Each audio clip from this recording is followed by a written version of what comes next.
우다웨이 특별대표, 일단 우리 정부와 한 목소리를 냈습니다. 북한의 추가 도발 땐 더 강력하게 제재한다는 겁니다. 이런 가운데 미국의 전략자산들은 계속 한반도로 집결하고 있습니다. 이상민 기자입니다. 우다웨이 중국 육자회담 수석대표가 미중 정상회담이 끝난 지 이틀 만에 방한했습니다.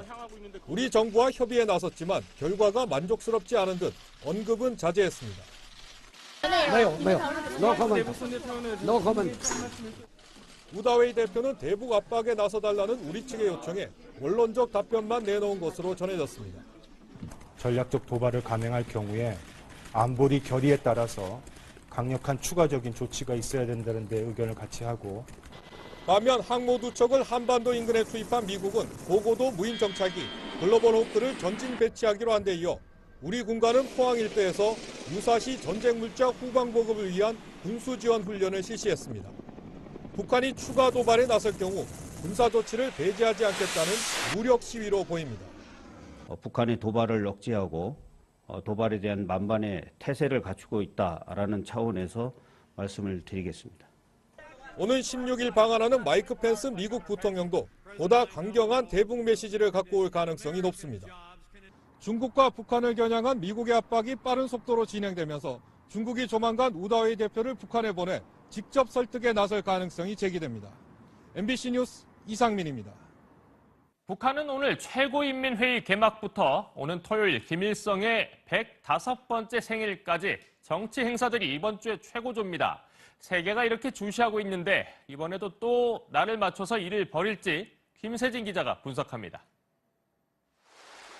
북한은 오늘 김정은 체제에서 8번째 최고인민회의를 개최합니다. 주요 고위직 인사들의 자리 이동이 예상되는데 특히 최근 김원홍이 숙청돼 공석이 된 우리 국가정보원장에 해당하는 국가보위성에 누가 오를지가 최대 관심사입니다.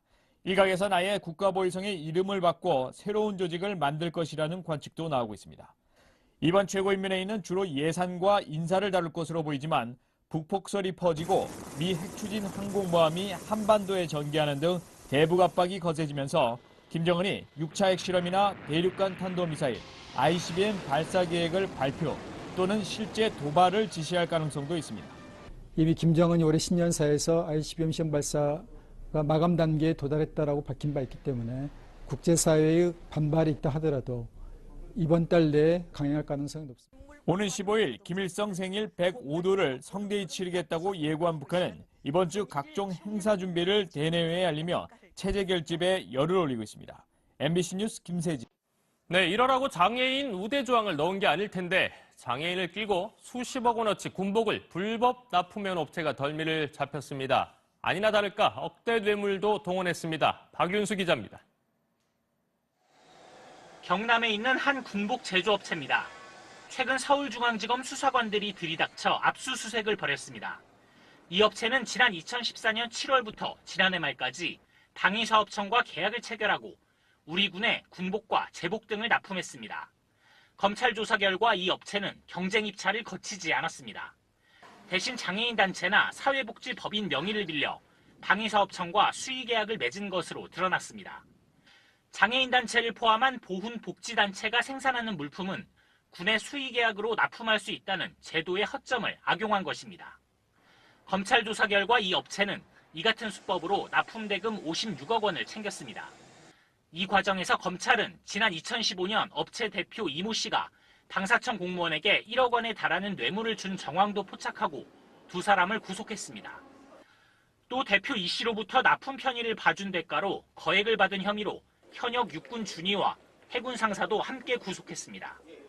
검찰은 이처럼 장애인 단체 등을 앞세워 군용 물품이 납품되는 사례가 더 있는 것으로 보고 수사를 확대하고 있습니다. MBC 뉴스 박윤수입니다. 교육부가 학교에 출근하지 않은 전교조 전임자들을 징계하라고 시도교육청을 압박하고 있습니다. 전교조는 정부의 권한 남용이라며 고소하겠다는 입장입니다. 박성원 기자입니다. 교육부는 어제 전국 시도교육청에 공문을 발송했습니다.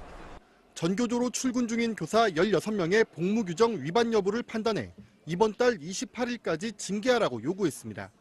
시도교육감으로부터 휴직을 인정받은 전교조 소속 교사는 6명인데 1명은 교육부 직권으로 휴직이 취소됐고 나머지 5명도 조만간 직권 취소가 예상됩니다. 연가를 내고 전교조 업무를 받던 1명은 휴가가 끝났지만 아직 학교에 나오지 않고 있고 2명은 내일 휴가가 종료됩니다. 휴직도 연가도 아닌 상태에서 무단 결근 중인 교사도 현재 3명입니다. 교육부는 이들에 대해 적절한 징계가 내려지지 않으면 해당 교육감을 직무유기 혐의로 고발할 방침이라고 밝혔습니다. 일부 교육감들은 이에 반발해 법적 대응을 준비하고 있습니다. 강원교육청은 휴직이 취소된 교사 1명에 대해 즉시 복귀가 아닌 9월 복귀 방침을 정했는데 교육부가 제동을 걸 경우 지방자치법을 근거로 대법원에 소송을 내기로 했습니다. 다른 일부 교육감들도 직권 취소 조치 등에 맞서 법적 대응을 검토 중인 가운데 전교조도 대정부 투쟁에 나서겠다고 밝혔습니다. 전교조는 오늘 이준식 교육부 장관을 직권 남용 혐의로 검찰에 고소하기로 했습니다.